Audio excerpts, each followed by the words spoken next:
The UAAP is back for its second semester sports. Make sure to check out Get Blued for all your staple Team Ateneo gear, and of course for your men's basketball championship shirt in case you haven't gotten it yet. Visit Get Blued on social media and their stores at Shopee Mall and Laz Mall. And remember, always buy original. Hello, everybody, and welcome back to another episode of the Navs Effect podcast. I'm your host, Naveen Ganglani, and this podcast episode is going to be a little different from our usual podcast episodes, at least compared to the podcast episodes as of late. OG listeners of the podcast, those who've been following, probably got used to this style in the early days, I would say, which was about a year and a half ago. I would like to say maybe 2 years. Wow, it's been both fast and long last few years. But so I'm not going video today. It's just going to be audio, kind of. Well, partly because one, I'm pretty tired, and when you do video podcasts, you kind of have to set it up, set up the light, get yourself primed to be recorded. But when you're doing audio, it's just kind of like talking, chit chat, shooting up some ideas, some thoughts, opinions. Old school, the way we used to do things. But I was excited to do that today because there are a couple of topics I want to tackle. And in addition to this being just audio, I'm actually just going to do this alone today, too. Yes, no guest. I will talk about 4 topics that I wanted to discuss. Before we get started here, first, I was keeping up with the Philippines game against Indonesia in the semifinals of the SEA Games. Wasn't able to watch it live, but I do plan to rewatch it a little later. And I'm very excited for the gold medal match against Cambodia on Tuesday, May 16. I believe that's at 4 p.m. So this podcast coming out Tuesday morning or the afternoon. So if you're listening to this, well, we're a few hours away from what will be an exciting matchup. And also, by the time you probably listen to this at night, if you're going to listen to it at night or the day after Wednesday, then the game's done. And hopefully, Philippines got the gold, of course. I think I can be subjective in that case. I want to see the Philippines get the gold. Who doesn't, right? Especially if you're listening to this podcast, you probably feel the same. Maybe. I hope so. Anyway, I'm going to talk about a few topics. So let's start with the Lakers Nuggets series in the Western Conference Finals. And before we get going here, I should definitely mention the support of our sponsors on this podcast. Yes, thank you to Dexwin. If you're looking for a platform to bet NBA games, make profit potentially through parlays, and get good payouts, well, check out Dexwin. The betting platform is pretty top notch. And of course, thank you to Get Blued. Thank you to Kirk, my buddy. And of course, thank you as well to Tom and Green Blooded. By the way, guys, the LSU Lady Spikers have won their 12th UAP Women's Volleyball crown. And if you are a LaSalle fan, what better way to celebrate that accomplishment than to purchase Green Blooded's championship shirt? Okay, so Lakers Nuggets. Now, I'm going to also mention some stats here that I found through the work of Half Court Hoops. They are on Substack. They are a great platform if you want to know about basketball technicalities, fundamentals, breaking down the game. I highly recommend them.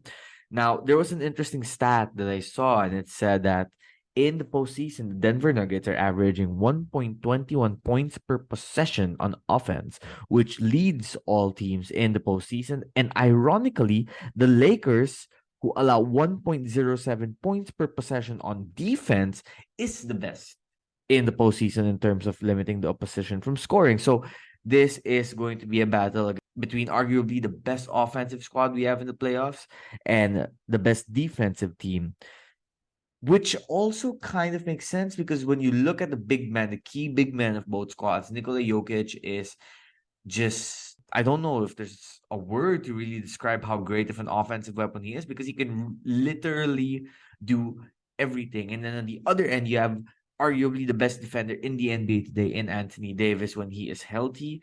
So it's going to be a matchup of two titans with specialities in their own field.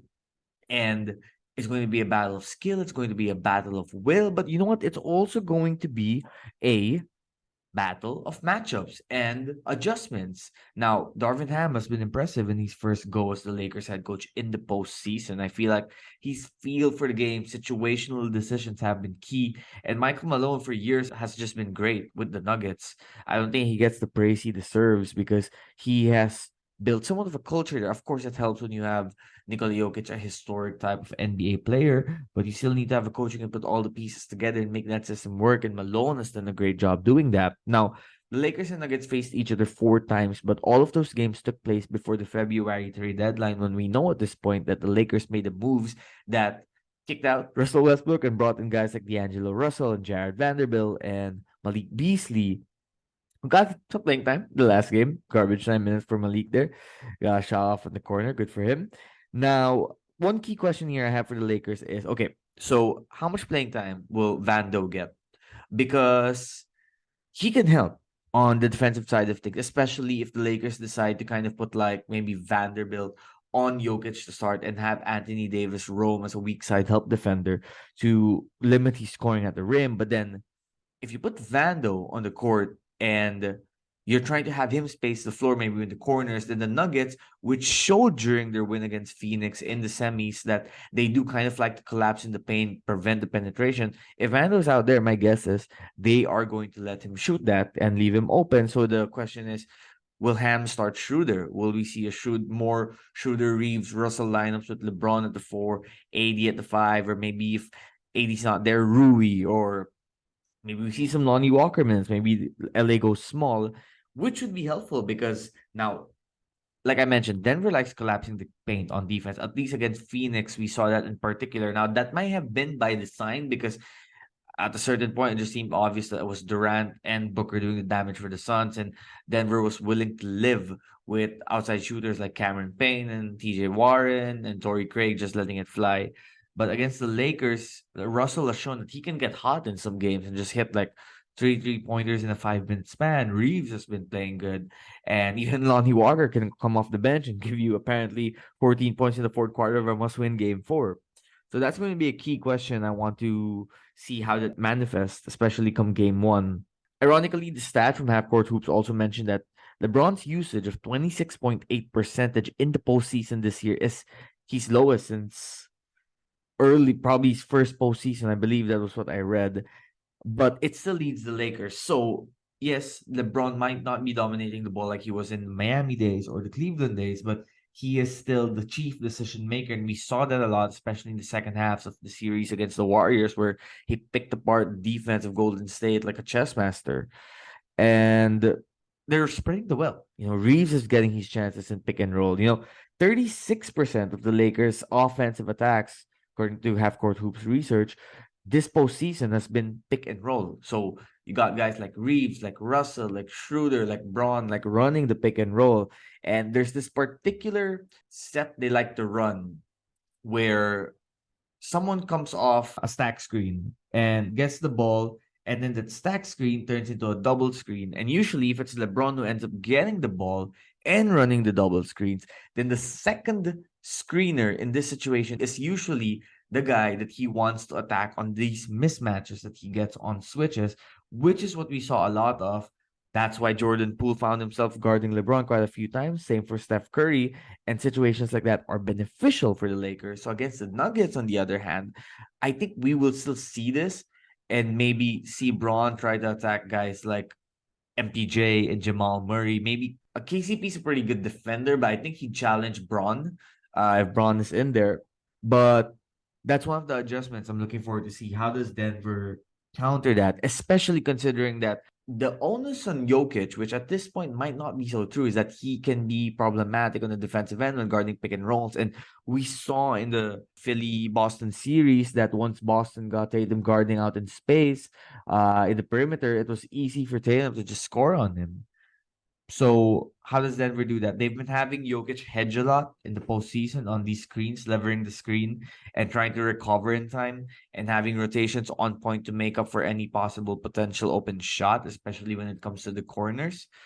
But like I said, the Lakers have more outside threats than Phoenix did. And they have LeBron and AD. Those are two offensive weapons. We saw KD and Booker give Denver issue in 2 games. I think the Lakers can give them a similar issue, but also at the same time, the Lakers have more depth. Are we going to see a lot of ISOs though? Now, this is a question, especially for LeBron, if he mismatch hunts, in which case I imagine Denver sends a lot of help And if it comes to it, maybe they'll be willing to live with the other guys trying to shoot from outside. Now, on the other end, LA has a lot to deal with when it comes to Denver's offense as well. Well, number one is Nikola Jokic is shooting 48% from three-point land in the postseason. That's practically half the time he takes threes, contested or not, it goes in. And when you think about if Anthony Davis is the one guarding him, that draws AD out because of the threat of Jokic's outside shot.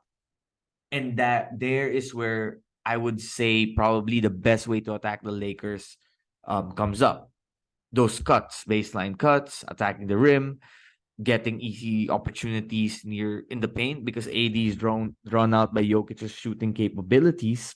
Now, of course, like I mentioned earlier, there's the alternative of having someone else guard Jokic and maybe AD plays the role of a weak side help defender. But the Lakers are going to send a lot of double teams as well. Now, according to some stats, the Nuggets points per possession in the postseason is 0.917 when Jokic faces a double team or a trap, particularly in the post. So I think we're going to see a lot of late double teams by the Lakers. Maybe have Denver kind of try to find a good shot late in the shot clock, probably contested jumpers from Murray, MPJ. The Lakers will also have to clean up in transition. Jokic particularly likes early attacks with bust out dribbles because he does have the handling skills to get the ball down quickly. And if the Lakers, which was one of the worst NBA teams in transition defense in the regular season, now that kind of improved after the trade, but that's an area where they can still be attacked. The Nuggets can take advantage of that because the Nuggets have a lot of size in the wings. They have speed, they have athleticism, they have shooting. Even Gordon, like Jokic, likes getting early steals in transition, easy post-up opportunities. I'm also curious if we're going to see Gordon and AD when Gordon is playing the small ball five lineups because we've seen Malone utilize him in that role against the Suns. And again, also I think it comes down to how much do you see the Nuggets clogging the lane and how much they're willing to live with the Lakers trying to beat them with outside shots from the likes of Reeves and Russell and Hachimura and Walker. Now, all these guys have stepped up so far in the playoffs, but I think the Lakers are facing the best team they've faced so far. Denver is incredible, particularly at home. Now, if you can steal one game in Denver, Denver was not so great on the road. I'll have to check this to make sure, but I think they were a game or two games below 500 on the road in the regular season. And they did score that impressive win against Phoenix in game 6 on the road, but they also lost games 3 and 4 on the road. And we've seen the Lakers have this capability where if they can steal one on the road, which they did in the game once against Memphis and Golden State, then they also are pretty invincible at home right now. And they're blowing teams out at home. So if they can steal one of these first two games, that's going to be a lot of momentum for them going forward. So I think it's going to be a long, fun series. These are two incredible teams with incredible players, and I think it's going to be close down the stretch. I think there's going to be some big time shot making. I would say my prediction right now is Lakers in 7. Okay, we're going to take a quick break.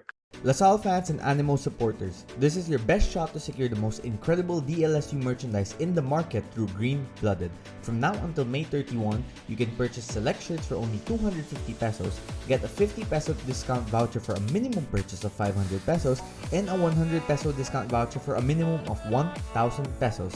Plus, they also have the best options if you're looking for collared shirts or hoodies. Amazing, right? So what are you waiting for? Visit Green Blooded on Shopee now and show off your animal spirit.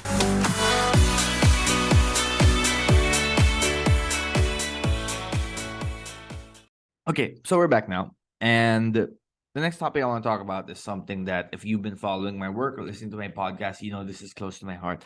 And I'm talking about the improbable run of the Miami Heat. I don't think I've really taken the time to really sit down and reflect on what's been just an insane last few months.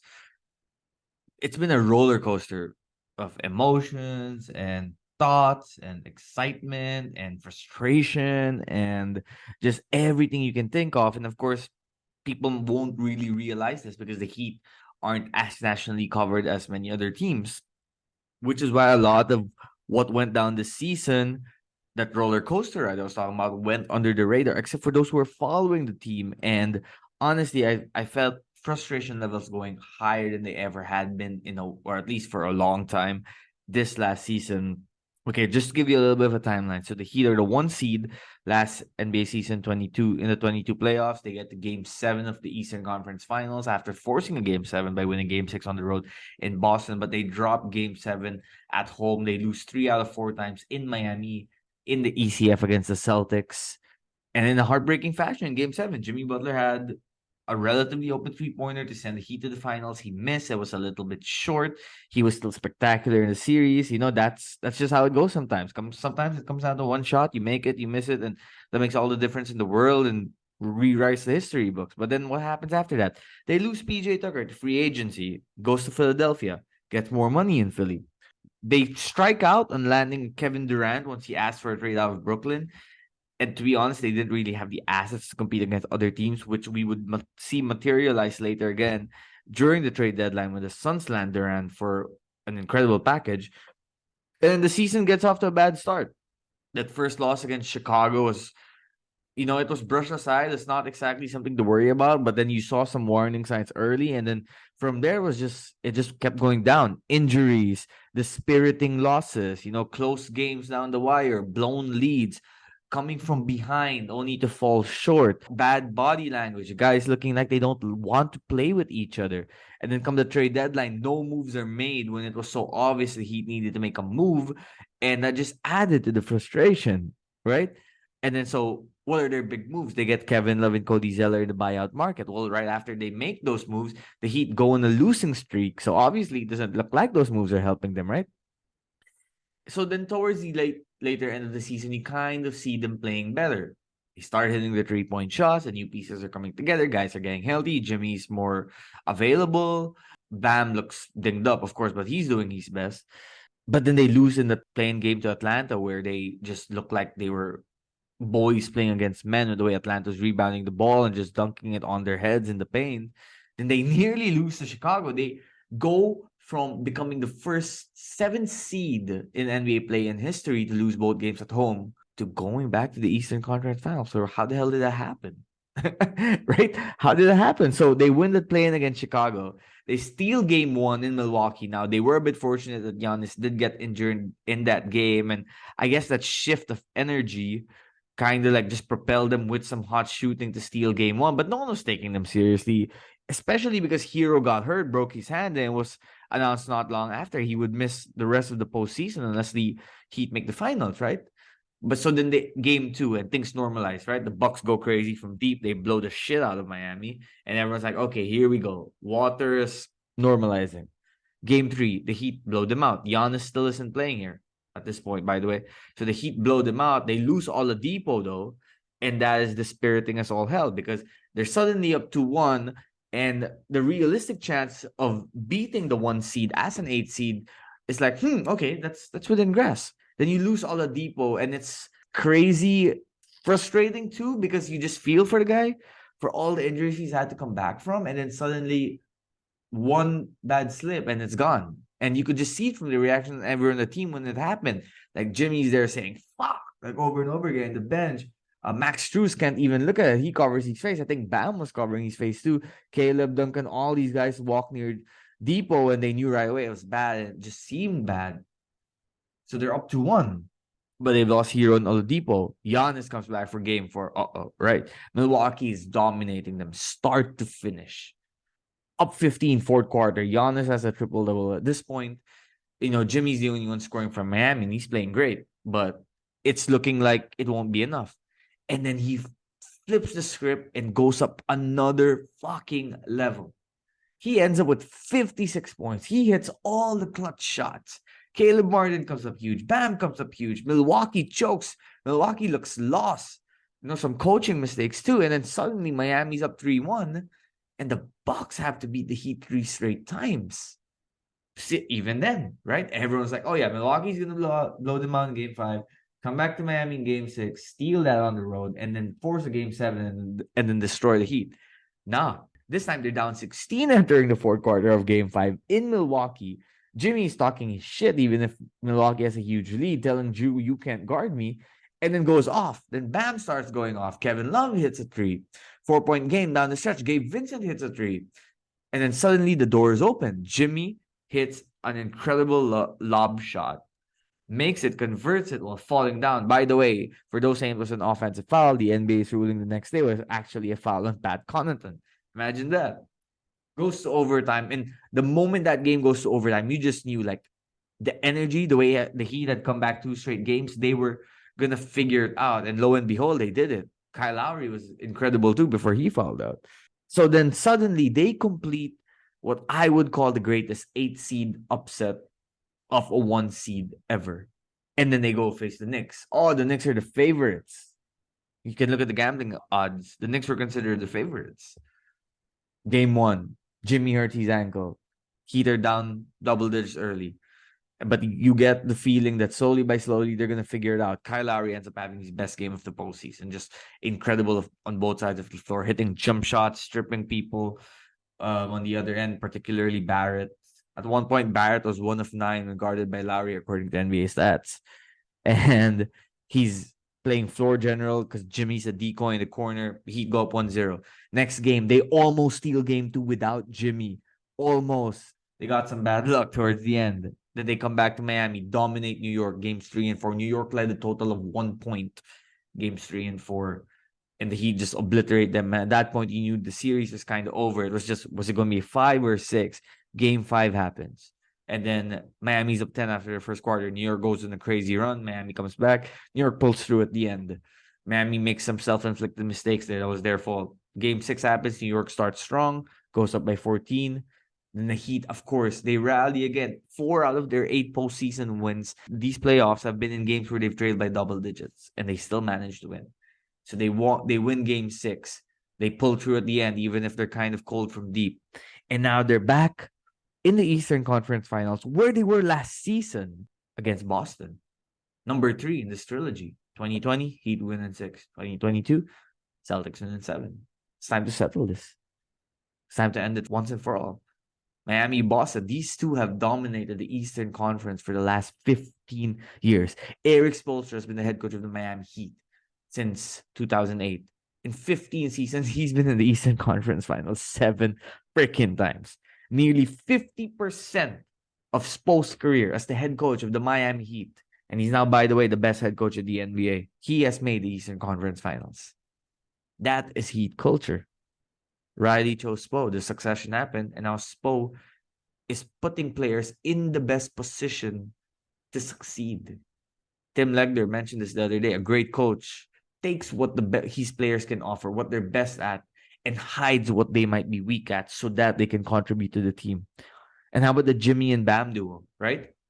When Jimmy left Philadelphia for Miami in 2019, people said he was going there to start his retirement in sunny South Florida. Because why would he leave Philly, right? With Embiid, Tobias Harris. Well, 3 in the last 4 seasons, Jimmy Butler and Bam Adebayo have led Miami Heat to the Eastern Conference Finals 3 times. 3 times in the last 4 seasons. The 1 year they didn't make it was following the shortest offseason in NBA history. 71 days, if I'm not mistaken. And they lost to the champs in the first round. Philadelphia has not sniffed the Eastern Conference Finals since 2001. The Heat have made the Eastern Conference Finals 3 times, like I mentioned, since 2020. You want to know something crazy? I'm looking right now at the list of teams who have made the conference finals. 1, 2, 3, 4, 5, 6, 7, 8, 9. 9 NBA franchises. The Raptors, the Hawks, the Nets, the Kings, the Grizzlies, the T-Wolves, the Clippers, the Pelicans/Hornets, Bobcats/Hornets have not made the Eastern Conference Finals 3 times. Some of them have not made it at all. Some have made it once. Some have made it twice. That's what Heat culture is. It might not be being the best team or having the flashiest superstars. I mean, half the team is undrafted, guys. But it's about putting yourself in the best position to compete and win every single season, and they've done that. It's similar to what the Spurs did. Now, if they make the finals, will it feel like a Cinderella run? Kind of, yes, because of everything they went through. I mean, at one point, it felt like a Lowry trade was inevitable on the trade deadline. But also no, because as they've been called the zombie Heat, and for good reason, just when you think they're out, they come back right in. We're going to take a break. Are you a fan of the NBA? Do you enjoy betting on your favorite teams and players? Then you need to check out DexWin, the ultimate platform for cryptocurrency sports betting. Here's how it works. First, sign in and select buy crypto to get started. Then, set your currency as PHP and select USDT in Polygon or USDC in Polygon to buy. Next, complete a one-time KYC that takes only 2 minutes. And just like that, you're ready to place your bets on your favorite NBA teams and players. With DexWin, you can enjoy fast, secure, and hassle-free cryptocurrency betting. So what are you waiting for? Confirm your order today and start winning big on DexWin. Don't miss out on this incredible opportunity to bet on the NBA with cryptocurrency. Visit DexWin today and start betting like a pro, but remember, bet responsibly. Okay, we're back now to the episode. I believe this is episode 79. And before we keep going here, I do want to mention we've had some pretty great episodes as of late. The recent one was a really honest and candid conversation with UP Fighting Maroons star CJ Cancino. I think you should definitely listen to that if you're a UP fan, even if you're a UST fan, or if you're just a fan of college basketball, or if you're just a fan of impactful emotional stories that can really leave a resounding impact on you if you're going through something. I think this is something you should check out. And I know it sounds like I'm just like boosting my own podcast here, which to some degree I am. But the main reason why I'm doing this is because I felt that was an awesome episode. And the reason why it was awesome is because CJ was so open, so candid about answering every question and gave so much context and really allowed us a peek into his soul, which I thought is not something everyone is always willing to do. So go check it out if you can, please. I would appreciate it a lot. Now, speaking of Cancino and the Fighting Maroons, I'm recording this Monday, May 15. Yesterday, Sunday, May 14. Belated Happy Mother's Day to all mothers out there, by the way. Wishing you all the best. So, Mother's Day yesterday, I spent the afternoon with my friend and co-anchor Nico Rocha. We were calling the Pinoy Liga matchup between the Fighting Maroons and the CSB Blazers. So, I'll get to CSB in a little bit. But first, I want to talk about UP, but particularly Francis LeBron Lopez. Now, of course, the biggest decision see what I did there, of the UAP Collegiate offseason would be LeBron's decision. He departed Ateneo and decided to become a UP Fighting Maroon when it seemed like he was going to join Ateneo now. First, when it comes to the questions about his eligibility, two things. One, the deal with Overtime Elite never pushed through. And Lopez has come out with a document stating that the agreement between him and his agency to make this happen never materialized. So now the specifics of that, I don't know yet. I have a feeling this is going to be a topic by the UAP board close to the opening. Essentially, Lopez and his camp are confident that he will be able to play because in part they were misled with information, according to their camp, by certain people who tried to get Lopez to Overtime Elite.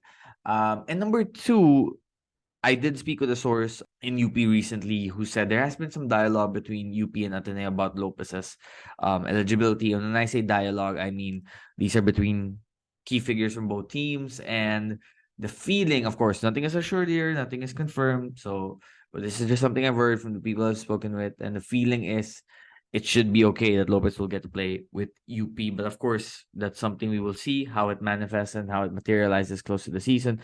But I am going to tell you this, if Lopez does get to play to UP, you can make a case that he might be the team's best player.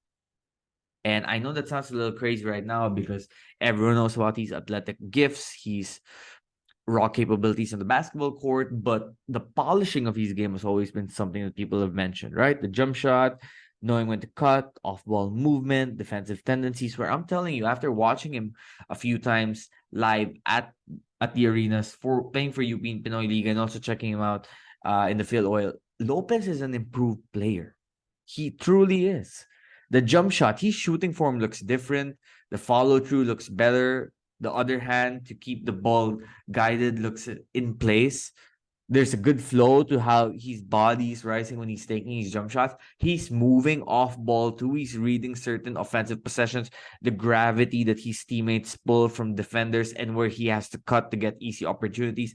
Like yesterday, Cancino and Lopez connected on a lob on a fast break off a CSB made shot. So CSB made a shot, and right away, a few seconds later, Cancino gets the ball, throws a lob, Lopez catches it, and finishes it. And he has been doing a lot of these. There was also this one play where he gets the ball, and at this point, he's hit 3 outside shots from deep, okay? There was even one point where he hit two straight.